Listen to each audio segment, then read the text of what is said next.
Baby की skin का ख्याल रखना 2 कारण से बहुत इंपॉर्टेंट है। बेबीज की स्किन नॉर्मल अडल्ट्स या जवान लोगों की स्किन से या वयस्क लोगों की स्किन से ज्यादा सेंसिटिव होती है। उसमें कीड़ों का रिएक्शन और बाकी रिएक्शन बहुत ज्यादा होता है।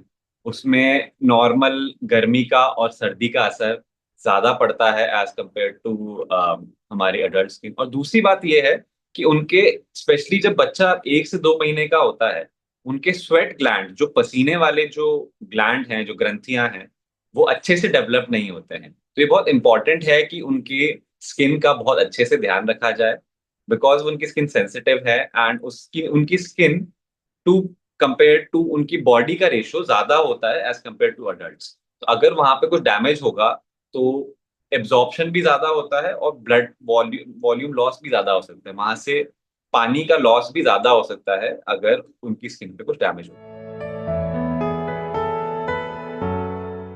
सो स्किन इन्फेक्शन भी ज्यादा होते हैं।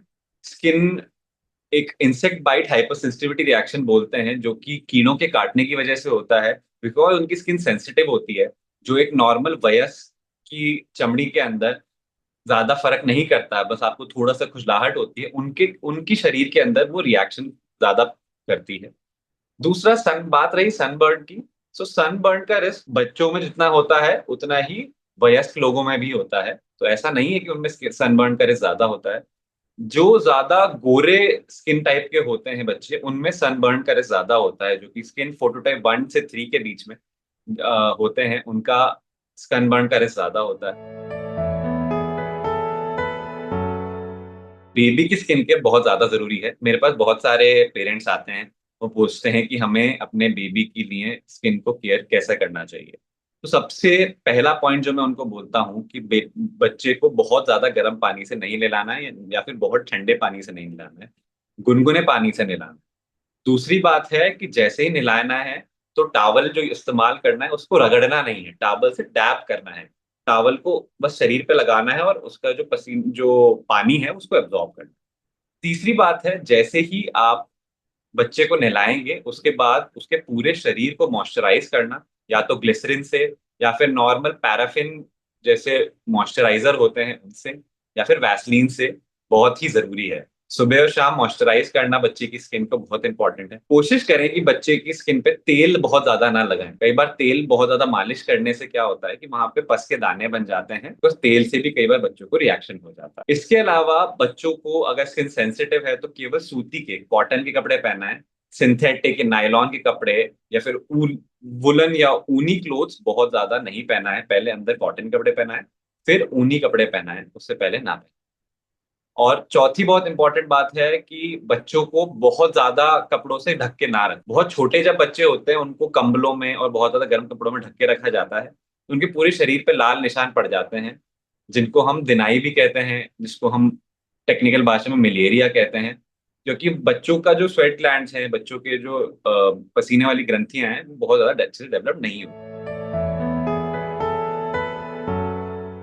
तो मेरा मानना यह है कि बच्चों के अंदर बेटर है कि केमिकल सनस्क्रीन ना इस्तेमाल की जाए, फिजिकल सनस्क्रीन ज्यादा इस्तेमाल करना जायज है। उससे भी बेटर है कि आप बच्चों को धूप में बहुत ज्यादा ना लेके जाएं और पूरी आस्तीन के और पूरे बाजू के कपड़े पहनाए जाएं और पूरी तरह से कवर्ड रखा जाए। वो ज्यादा जरूरी है धूप में ले जाने में। सनस्क्रीन अगर इस्तेमाल करना ही है तो केवल फिजिकल सनस्क्रीन जो होती है, जिसके अंदर जिंक ऑक्साइड या सिलिक या फिर टाइटेनियम डाइऑक्साइड होता है, वो इस्तेमाल किया जाए। केमिकल बेस्ड सनस्क्रीन जो आती है वो नहीं इस्तेमाल करनी चाहिए। तो कई बार ये पता करना काफी मुश्किल है। काफी सारी कंपनियां होती हैं, वो बेबीज के लिए स्पेसिफिक प्रोडक्ट्स बनाती हैं। उसके अंदर वो मेंशन करती हैं कि ये बच्चों के लिए सेफ है, चाइल्ड सेफ है या बच्चों के लिए सेफ है। उसके अलावा नॉर्मल जो प्रोडक्ट्स हैं मॉइस्चराइजर्स के अंदर बहुत ज्यादा परेशानी नहीं होती है। जो सनस्क्रीन्स है जैसे मैंने बताया, उसमें उसमें लिखा होना चाहिए फिजिकल सनस्क्रीन। तो उसके इंग्रेडिएंट लिस्ट में जाएं और देखें कि केवल जिंक ऑक्साइड या टाइटेनियम डाइऑक्साइड यही प्रोडक्ट्स हों उसके अंदर, बाकी चीजें ना हों।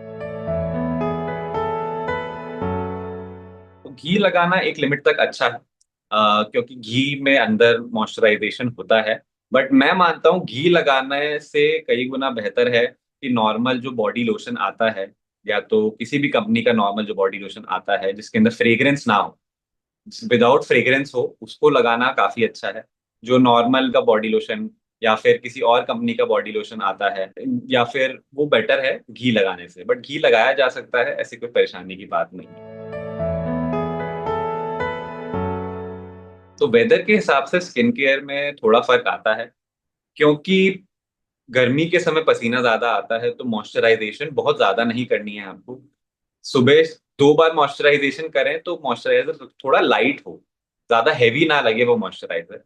और सर्दियों के समय, क्योंकि अगर सूखी सर्दी पड़ती है, तो उस समय बहुत इंपॉर्टेंट है कि अच्छे से मॉइस्चराइज किया जाए बॉडी को, बच्चे की बॉडी को, बच्ची को, स्किन को। सो मॉइस्चराइजेशन ज्यादा होना चाहिए सर्दी के समय, और गर्मी के समय मॉइस्चराइजेशन कम होना चाहिए। दूसरी बात जो जरूरी है कपड़ों की, मैंने जैसे बताया कि ऊनी कपड़े बहुत ज्यादा ना पहनाए जाएं। अगर पहनाए जाएं तो पहले नीचे कॉटन के कपड़े पहनाए जाएं, उसके ऊपर ऊनी कपड़े पहनाए जाएं।